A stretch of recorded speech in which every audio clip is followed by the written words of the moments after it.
አንድ ወጣት ወደ አንድ ትልቅ ሼኽ ሄድና ያ ሼኽ እስኪ ስለ ጀነት ንገሩኝ አላቸው።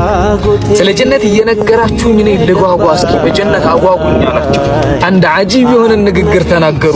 ቃል ፊሃ ረሱሉላህ ዐለይሂ ሰላቱ ወሰላም ነብዩ መሐመድ ዐለይሂ ሰላቱ ወሰላም ውስጧ አሉ አሉት። ከፋ እንዲህ ሲዘዋወሩ ታያቸዋለህ አሉት። ለዚህ ነው አላህ ሱብሓነሁ ወተዓላ የጀነት ሰዎች ጀነት ከገቡ በኋላ ይሰበስባቸውና አንድን የግርማ ሞገስ ንግግር ይናገራሉ።